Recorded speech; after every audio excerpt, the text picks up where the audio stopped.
नमस्कार, बहुत स्वागत है आप सभी का जवाब तो चाहिए मैं हूं आपके साथ संभव गुप्ता। इस्लामी संगठन जमीयत उलेमा हिंद के मुखिया मौलाना अरशद महमूद मदनी ने एक बार फिर से हिंदुओं को लेकर जहर उगला है। अधिवेशन में इस बार कुछ ऐसा बोल दिया कि जैन और हिंदू धर्मगुरु मंच से नीचे उतर गए, मंच को छोड़कर चले गए। जमीयत उलेमा हिंद के अधिवेशन के अंतिम दिन अरशद मदनी के बयान पर जबरदस्त बवाल देखने को मिला।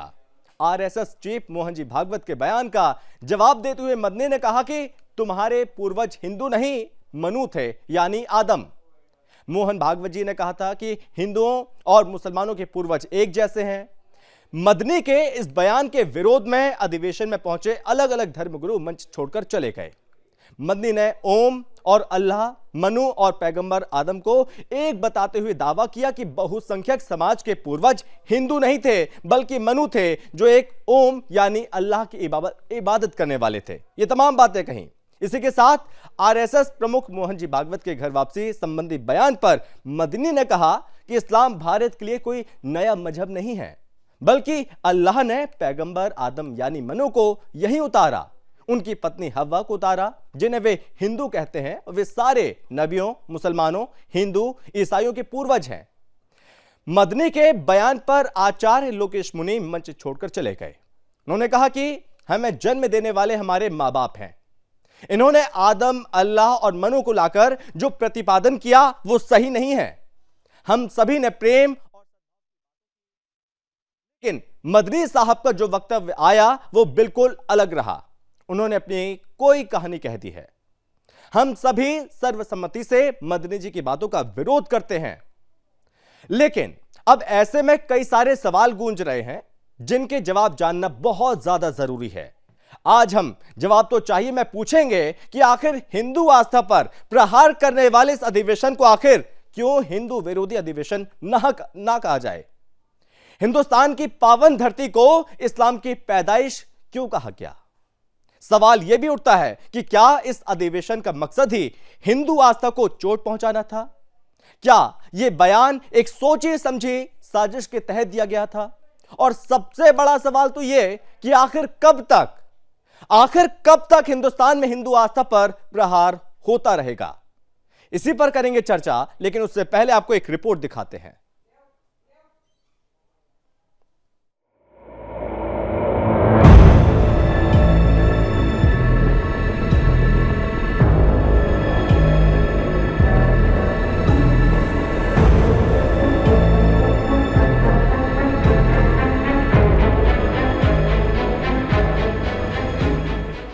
दिल्ली के रामलीला ग्राउंड में इस्लामी संगठन जमीयत उलेमा हिंद के 34वें अधिवेशन का आयोजन किया जाता है। पहले ही दिन से हिंदू आस्था पर प्रहार करने वाले इस अधिवेशन को अगर हिंदू विरोधी अधिवेशन कहा जाए तो इसमें कुछ गलत नहीं होगा। हम ऐसा क्यों कह रहे हैं, इसे जानने के लिए जरा इन कड़ियों को जोड़ते चलिए। इस हिंदू विरोधी अधिवेशन में पहले ही दिन जहां दिल्ली के रामलीला ग्राउंड को उस्मानाबाद बताने वाले पोस्टर लगवाए गए, तो वहीं दूसरे ही दिन जिस बात को पूरा विश्व जानता है कि 1400 साल पहले मुगल आक्रांताओं ने आकर हिंदुस्तान में इस्लाम को जगह दी थी, उसे झुठलाते हुए कहा गया कि ये हिंदुस्तान की ये पावन धरती इस्लाम की पैदाइश है। लेकिन जरा ठहरिए, हिंदू विरोधी इस अधिवेशन में हिंदुओं के खिलाफ जहर उगलने का ये सिलसिला यहीं खत्म नहीं होता। इसके बाद बारी आती है मौलाना अरशद मदनी की, जो बड़ी ही बेशर्मी के साथ भरे मंच से बोलता है कि अल्लाह और ओम एक है। इतना ही नहीं, हिंदुओं के खिलाफ अपमानजनक बातें कहने वाला ये मदनी यहीं शांत नहीं होता। हद तो तब हो जाती है जब ये अपने बयान में ब्रह्मा जी के पुत्र और सृष्टि के सृजक मनु को आदम कह देता है। लेकिन सुदर्शन न्यूज धन्यवाद करता है जैन गुरु आचार्य लोकेश मुनि जी का, जिन्होंने आक्रांता की औलाद अरशद मदनी की बातों का जवाब उसी के मंच पर उसी की जुबान में दिया और तत्काल प्रभाव से उस मंच का बहिष्कार कर दिया जो हिंदू आस्था और हिंदू धर्म पर वार कर रहा था। लेकिन इस सब के बीच सवाल ये उठता है कि क्या इस अधिवेशन का मकसद ही हिंदू आस्था को चोटिल करना था? क्या ये बयान एक सोची समझी साजिश के तहत दिया गया था? और सबसे बड़ा सवाल तो ये कि आखिर कब तक हिंदुस्तान में हिंदू आस्था पर प्रहार होता रहेगा? News desk, Sudarshan news.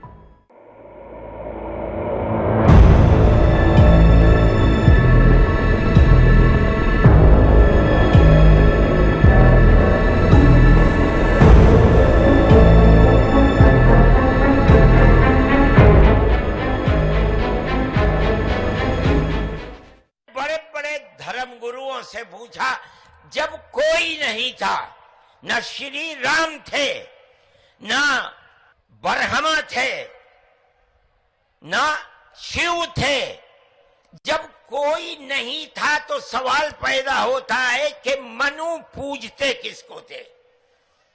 कोई कहता है कि शिव को पूजते थे, लेकिन उनके पास इल्म नहीं है।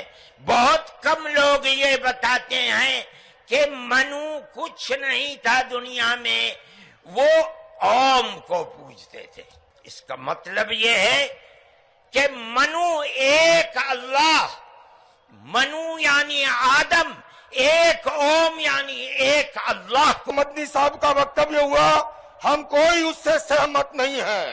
जैन धर्म के 24वें तीर्थंकर भगवान महावीर हुए और उससे पहले भगवान पार्श 23वें थे।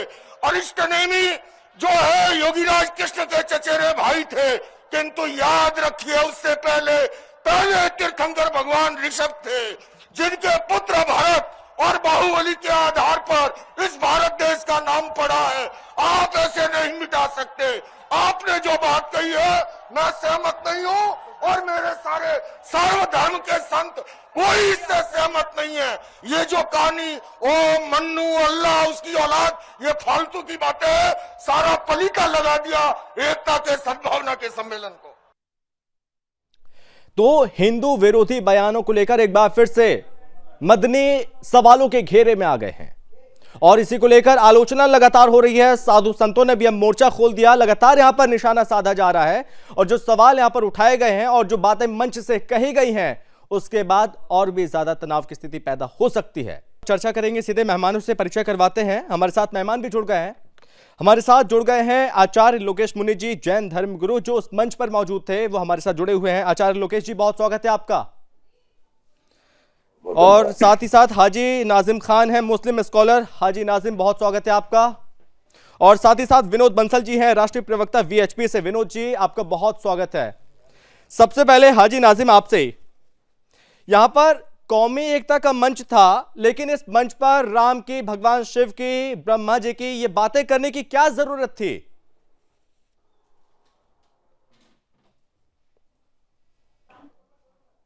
वहां पे बिल्कुल ईश्वरी की बात करनी जरूरी थी, क्योंकि जिसमें कहा गया कि अल्लाह एक है और बाबा आदम अलैहिस्सलाम जब इस धरती पर आए वो पहले पैगंबर है, तो उसके बारे में बताएगा। तो अब जिस तरीके से मदनी साहब ने बताया, शिव जी के बारे में बताया, विष्णु जी के बारे में बताया, सबके बारे में बताया, तो उन्होंने ये भी तो कहा जो मनु थे वो क्या पैगंबर आदम अलैहिस्सलाम है, अल्लाह एक है। तो उन्होंने सही बताया। इसमें कहा, इसमें बताया कहाँ ऐसा को ठेस पहुंचाने वाली बात की।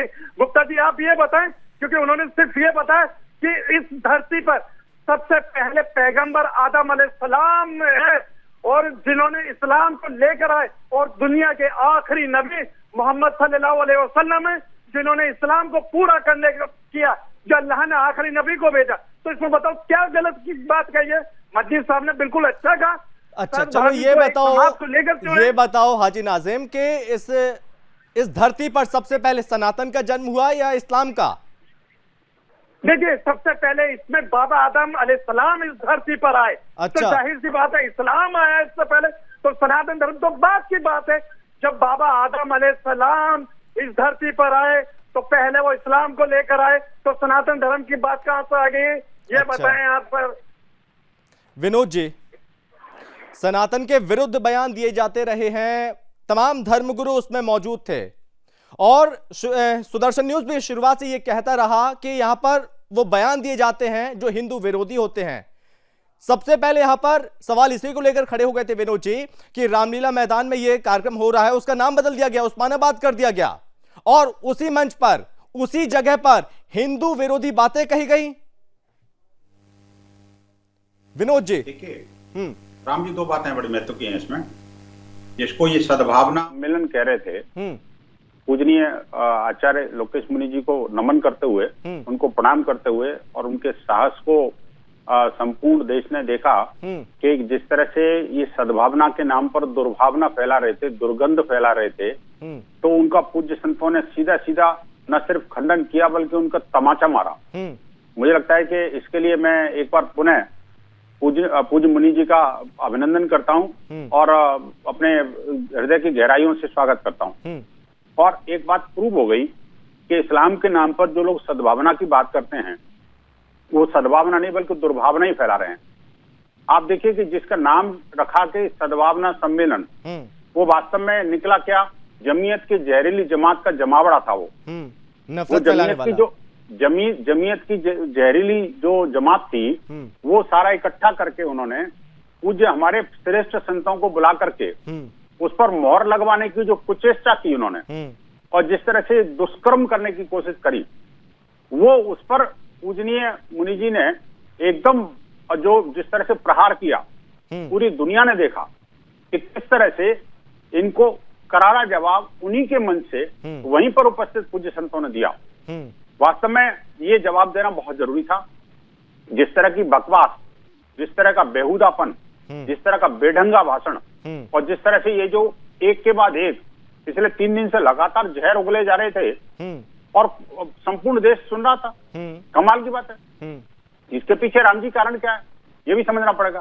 कारण ये था कि उस जमात में कोई उनके विरुद्ध कुछ बोलने वाला नहीं था। स्वामी जी पूजनीय महाराज जी ने जो साहस आज किया, मैं कहता हूं कि इससे पहले उनको पता है कि कुछ भी बोल दो हिंदू समाज को तो कोई हमारे इनके यहाँ कोई सरतन से जुदा करने वाली गैंग तो है नहीं, कोई विरोध करने वाला है नहीं, समाज सहिष्णु है तो इसलिए सब कुछ सुन लेगा।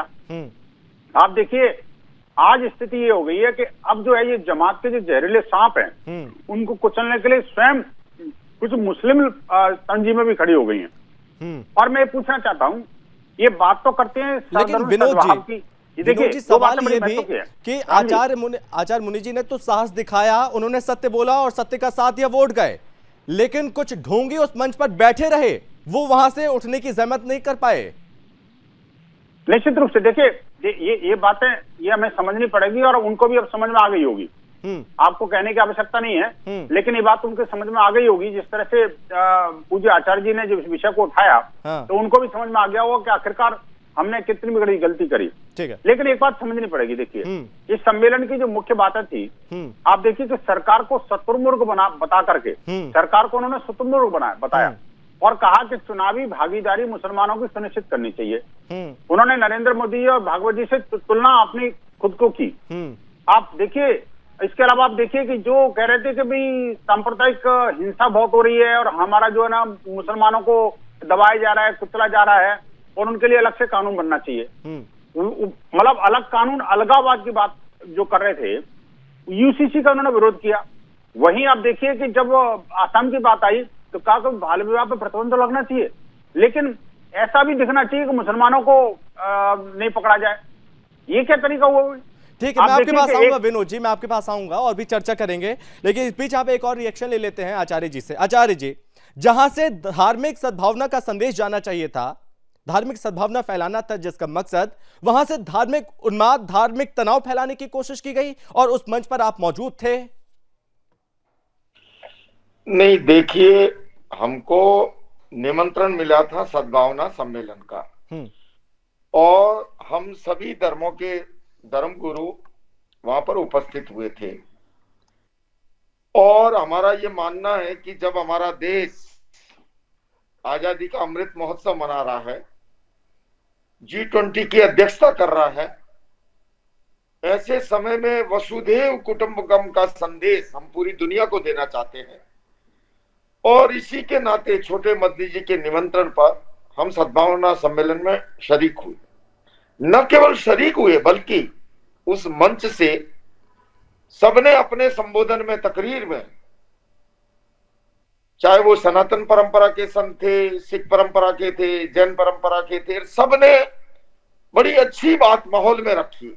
किंतु अचानक उसके बाद में ये बुजुर्ग मदनी जी जो सहारनपुर से आए, जिस तरह से उन्होंने आदम और अल्लाह और मन्नूर न जाने क्या क्या बातें वो जोड़ करके ये सिद्ध करने का कि भाई इस्लाम से सब निकला, उस समय राम भी नहीं था, मर्यादा पुरुषोत्तम शिव भी नहीं था। भला ये सनातन संस्कृति पर चोट थी, ये हमारी महान हिंदू परंपरा पे, जैन परंपरा पे, बुद्ध परंपरा पे, तो भला हम कैसे चुप रह सकते थे। मैंने उसी समय अपने सारे संतों से भी सलाह मशुरा किया और मैंने छोटे मदनी साहब को कान में कहा कि ये गलत ट्रैक पे चले गए हैं। आप मुझे बताइए, जब सद्भावना की बात हो तो हमें जोड़ने की बातें करनी चाहिए, हमें ऐसी बातें। और मैंने उस मंच से बल्कि बकायदा विधिवत मैंने कहा कि आपने जो बातें बताई, मैं ऐसे 10 उदाहरण दे सकता हूं। अब कौन प्राचीन है, कौन अर्वाचीन है, उस बातों को और गढ़ी हुई कहानियों से जिसका कोई ऐतिहासिक आधार नहीं है, तथ्यात्मक आधार नहीं है, एविडेंस नहीं। अरे भला कौन नहीं जानता, महावीर 2600 वर्ष पूर्व हुए हैं। मैं ऋषभ की बात तो करूं, वो तो बहुत आगे की है, पहले तीर्थंकर। तो फालतू इस तरह की बातें कह करके, मेरा तो ये मानना है धर्म जोड़ना सिखाता है, तोड़ना नहीं सिखाता। हमारा भारत देश जिस तरह से आगे बढ़ रहा है, आजादी का अमृत महोत्सव मना रहा है, G20 की अध्यक्षता कर रहा है, वसुधैव कुटुंबकम का संदेश हम सबको देना है, और वैचारिक प्रदूषण कभी समाज के हित में नहीं होता है, ये मेरी स्पष्ट धारणा है। तो क्या आचार्य तो जो मंच से तमाम बातें कही गई हैं, क्या उसको देखकर ये लगता है कि ये जानबूझकर मदनी के द्वारा ये नैरेटिव गढ़ा जा रहा है? नहीं, तो इसमें तो देखिए कि उनके मन में क्या, वो तो मैं एक केवल ज्ञानी भगवान की तरह तो नहीं, पर ये बहुत ही आश्चर्यजनक है। जब सब कुछ सद्भावना का माहौल चल रहा, उस बीच में अचानक ऐसी बातें, और उनका बिल्कुल पिन पॉइंट एजेंडा था, वो शुरू से लेके अंत तक उसी पर कायम रहे। और न केवल कायम रहे, बोले मैं ये बोल रहा हूं, और जिस भावभंगिमा से वो कहते जा रहे थे और हमको वो साथ में लपेट रहे थे कि मैं इनकी मौजूदगी में कह रहा हूं, इन्होंने भी यही कहा है। अरे भला हमने कब ऐसी बात कही? हम तो ये कहते हैं धर्म जोड़ना सिखाता है, तोड़ना नहीं सिखाता। धर्म के क्षेत्र में हिंसा, घृणा, भय, नफरत का कोई स्थान हो ही नहीं सकता।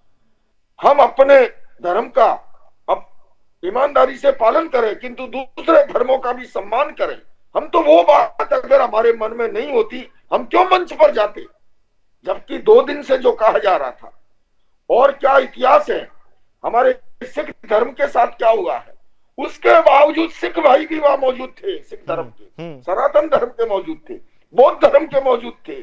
बल्कि उनको आदर करना चाहिए था, सबका सम्मान करना चाहिए था। लेकिन सम्मान ये नहीं होता है कि आप हम पहुंचे तब तो गले मिलो और बाद में इस तरह की बात हो। तो मैं फिर से यही कहना चाहूंगा कि हमारे लिए बहुत ही आश्चर्यजनक ये बात थी, किंतु मैं प्रखरता के साथ ये निवेदन करना चाहता हूं। पिछले दिनों हमारे देश के माननीय प्रधानमंत्री जी ने भी ये कहा कि हम किसी को ऐसी बयान नहीं देना चाहिए जिससे हमारी समाज की समरसता कमजोर हो, हमारी की देश की एकता, अखंडता प्रभावित हो। और अगर मैं ये विरोध नहीं करता, मेरी दृष्टि में ये सनातन धर्म की अस्मिता पर सवाल था, ये हिंदू धर्म की अस्मिता पर सवाल था, ये हमारे प्राचीन जैन और बौद्ध संस्कृति पे प्रहार था, सिखों के बलिदान पे प्रहार था। इसलिए मैं चुप नहीं रह सकता था और मैंने सभी संतों ने मुझे सलाह दी उसी दौरान बैठे बैठे, और मैंने सबकी ओर से विरोध दर्ज कराया और विधिवत रूप से मैंने उनको शास्त्रार्थ का निमंत्रण दिया। मैंने बड़ी अदब से बात रखी कि मदनी साहब, आपकी उम्र मेरे पिता तुल्य है, मैं आपको दावत देता हूं, आप आइए शास्त्रार्थ कीजिए इस मुद्दे पे। भले ही मैं छोटा हूं, मैं आपको तथ्यों के साथ जो आगम ग्रंथों में, वेदों में है, कुरान में है, बाइबल में है, त्रिपिटक में है, मैं उसके आधार पर चर्चा करूंगा। आप चाहें तो मुझे सहारनपुर बुलाइए, वहां चर्चा करूंगा। लेकिन इस तरह से दूसरे धर्मों को सारे उसमें से निकले, इस्लाम में से इस तरह से प्रतिपादित करना, राम भी नहीं था, शिव भी नहीं था, ये बिल्कुल उचित नहीं है, हम कभी स्वीकार नहीं कर सकते हैं। और इसलिए मैंने विरोध करके और हमारे सर्व धर्म के संतों ने एक साथ वहां से विदा ली। ठीक है हाजी नासिम, आपने सुन लिया कि सनातन जोड़ना सिखाता है ना कि तोड़ना। क्या इस्लाम तोड़ना सिखाता है? और जिस मंच पर सभी धर्म गुरुओं को बुलाया गया था, क्या उन्हें जलील करने के लिए बुलाया गया था, उनका अपमान करने के लिए बुलाया गया था वहां पर? समझिए, देखिए, बिल्कुल मेरा इस्लाम अमन पसंद वाला है। मेरा इस्लाम जो है वो एक मैसेज देता है, बिल्कुल अमन व शांति का मैसेज देता है। तो क्या ये मैसेज देना था कि ना राम थे ना शिव थे? समझे मेरी बात तो पूरी करने दीजिए। जिस तरीके से विनोद बंसल जी ने एक बात कही कि तन से जुदा होने वाली बात है। अब ये बताइए, परमहंस जी जो 21 लाख का इनाम दे रहे हैं कि उनकी गर्दन काट के लाओ, तो वो कहाँ है? कौन से स्वार्थ में लिखेगा? मतलब आप जिहाद फैलाते रहेंगे और आपसे सवाल न पूछे जाए? ये बताए विनोद बंसल जी ने। आ रहा हूँ आचार्य जी, आ रहा हूँ मैं, आचार्य जी आ रहा हूँ। बीच में दूसरी बात कहना चाहता हूँ जी बोलिए। मेरे पर प्रहार करने की चेष्टा हुई, विनोद बंसल जी, मेरे पर जो है मेरे गिरेबान पर हाथ डालने की चेष्टा हुई। ये कहाँ की बात थी? क्या धर्म ये सिखाता है? एक 6.5 फुट का व्यक्ति, मैं हुलिया बता सकता हूँ, जो कि एक जैसे हमारे सिक्योरिटी गार्ड होते हैं उस ड्रेस में, वो मेरे ऊपर जिस तरह से आ रहा था और जिस तरह से आक्रामक हो रहा था, ये तो मैं समझता हूँ भगवान की कृपा थी। मैं वहां से सही सलामत बच करके आ गया, वरना जो है वो जो भाव था, क्यों नहीं किसी ने विरोध किया? कि जबकि आप जब जानते हो जैन धर्म शांति प्रिय है, अहिंसक है, उसके बावजूद एक जैन मुनि ने बड़े अदब से बात रखी थी, सम्मान से रखी थी, ये कहते हुए कि बड़े मंत्री साहब आप मेरे पिता तुल्य हो। एक सेकंड आचार्य जी, बावजूद मेरे ऊपर जिस तरह से वो आ रहे थे प्रहार करने के लिए, आचार्य जी एक मिनट, धर्म नहीं सिखाता। वाली बात के वो उसका तो आपने विरोध नहीं करा। विनोद बंसल जी ने कहा, ये बताइए मेरे इस्लाम में तन से जुदा वाली बातें कौन कहता है? अभी विनोद बंसल हाजी नाजिम, हाजी नाजिम सुनिए, हाजी नाजिम आप सुनिए, मंच से क्या भगवान राम का अपमान करना सही था? क्या भगवान शिव को लेकर ये बातें कहना क्या सही था? मदनी ने जो बातें कही क्या वो सही थी? एक एक बात सही थी, आप मुझे ये बताइए, हाँ या ना? लेकिन मदनी साहब ने जो कहा कि इस धरती पर पैगंबर आदम अलैहिस्सलाम आए, वो बिल्कुल बात हक व सच है। हमें तो फख्र करना चाहिए कि इस धरती पर पहले पैगंबर आदम अलैहिस्सलाम आए थे इस्लाम लेकर। ये मनगढ़ंत कहानियां बनाएंगे और आप उसके चक्कर में आ जाएंगे तो कोई दुनिया मान लेगी? हिस्ट्रिकल बात है, आप चेक कर सकते हैं पूरा। कहाँ मनु कहते हैं, जो जिन्हें आप मनु कहते हैं वो आदम अलैहिस्सलाम है। अब इस दुनिया के पहले पैगंबर आदम अलैहिस्सलाम है और इसी दुनिया के आखिरी नबी सल्लल्लाहु अलैहि वसल्लम, मतलब कि ये हिंदुस्तान की धरती भगवान राम की धरती, भगवान कृष्ण की धरती नहीं है, ये सबकी धरती है। ये मने नहीं है, ये भगवान राम की जिस धरती में रह रहे हो भगवान श्री राम की धरती है। ये पैगंबर दोगलापंथी नहीं चलेगी यहाँ पर। की भी धरती है सर, ये पैगंबर आदम अलैहिस्सलाम की भी धरती है। आप कहां तक मुगल आक्रांताओं की धरती नहीं है, ये भगवान श्री राम की धरती है। ये विनोद जी देखिए, एक बात बहुत गंभीर पूजनीय आचार्य जी ने कही है, मुझे लगता है इसको आपको ब्रेकिंग न्यूज में चलाना चाहिए कि आखिरकार उस तथाकथित सद्भावना सम्मेलन में पूज्य आचार्य जी के ऊपर जानलेवा हमला करने की कोशिश की थी।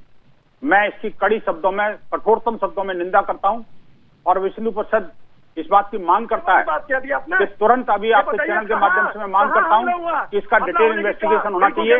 मंच पर वो गए, मंच पर उन्होंने देखा प्रहार करने की कोशिश की जा रही थी उन पर, इसलिए मंच पर बुलाया गया था। बिल्कुल झूठ बोलने के हमला किया, बताइए कहाँ? एक मिनट संभव जी, इसका ऑडियो डाउन करिए। एक मिनट हाजी नाजिम, मैं आपके पास आऊंगा। विनोद जी बोलिए अभी। संभव जी इनका ऑडियो डाउन करिए। मैं एक बहुत महत्वपूर्ण बात कर रहा हूं। देखिए पूजनीय आचार्य जी ने बहुत गंभीर बात कही है।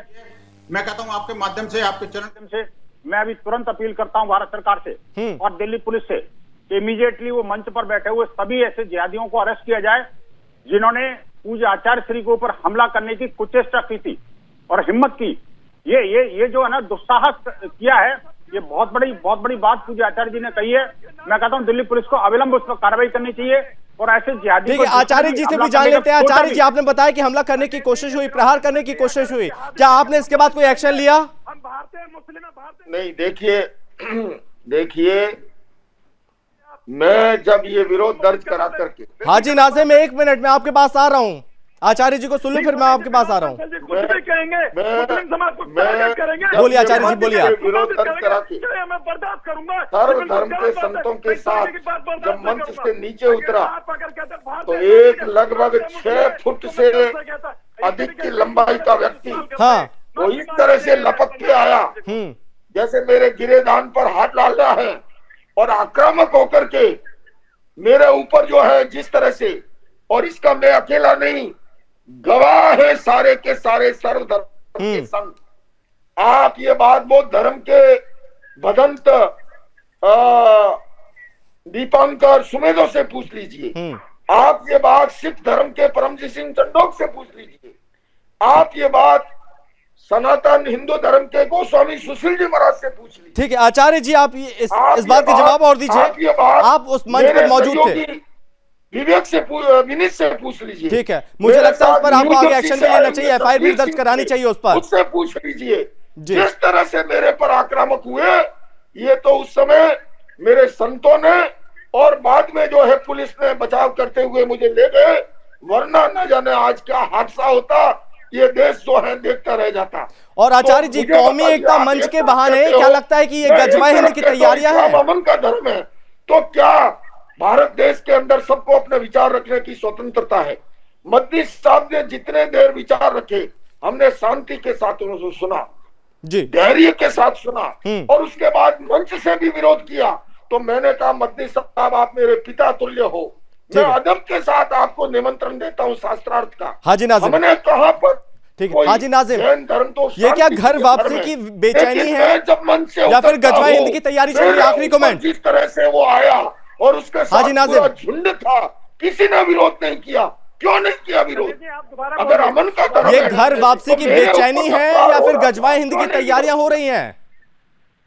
बस यही तो बात मैं सोच रहा था कि अब तक ये बात क्यों नहीं आई इस समय से। ये बताइए इसमें गजवा हिंद वाली बात कहाँ था कि ये देश संविधान से चलता है, ये आपदा से नहीं चलता। ये किस तरीके की बात करें? जो लोग हिंदू राष्ट्र बनाने की बात करते हैं, क्या उनके खिलाफ भी ये हिंदू राष्ट्र है तो बात करेंगे हिंदू राष्ट्र की। ये हिंदू राष्ट्र है का? ये सेकुलर है सर, ये सर्व समाज का देश है। ये हिंदू राष्ट्र हो गया, ये कहां से परमाणु? हाजी नाज़िम, ये जमीयत का मंच नहीं है, ये सुदर्शन का मंच है। ये सुदर्शन का मंच है या ये आपका मंच है? जो बात हक व सच होगी हाजी नाज़िम वही कहेगा। मैं आप चाहते हैं कि मैं आपकी बात कहूं? विनोद बंसल जी, कहूंगा सर ये गुमराह करने वाली बातें हैं और आचार्य जी ने भी बताया कि उन पर प्रहार हुआ। विनोद जी, आखिरी कमेंट। देखिए संभव जी, मैं एक बड़ा दोबारा से एक बार अपील कर रहा हूँ कि दिल्ली पुलिस इसमें अविलंब कार्रवाई करे। मैं अभी ट्वीट भी कर रहा हूँ और पूज्य आचार्य जी के ऊपर हाथ उठाने की जिसने भी जरूरत भी की है, सोचा भी है, तो हमारे लिए बहुत बेहद गंभीर मामला है और हिंदू समाज इसको स्वीकार नहीं करेगा और इसकी अविलंब उसकी गिरफ्तारी होनी चाहिए, और नहीं तो सारे के सारे मंच पर बैठे हुए जिहादियों को अंदर करना चाहिए। ये इस बात का दिल्ली पुलिस को इमीडिएटली इंश्योर करना चाहिए कि आखिरकार हमारे पूज्य संतों पर हमला करने की कुचेष्टा किसने करी। दूसरी बात, इस तरह की जो जिहादी मानसिकता से जो लोग इस तरह से ठीक है सर, वक्त की कमी है, यही रोकना चाहूंगा सर। विनोद बंसल जी बहुत धन्यवाद आपका। हाजी नाज़िम बहुत धन्यवाद। आचार्य जी आपका भी बहुत धन्यवाद, इस चर्चा में हमसे बातचीत करने के लिए बहुत धन्यवाद।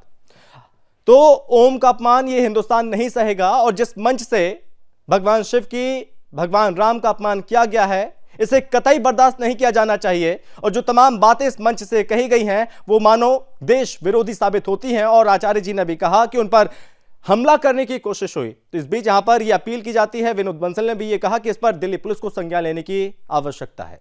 इस चर्चा में बस इतना ही। आप देखते रहिए सुदर्शन न्यूज। जय हिंद।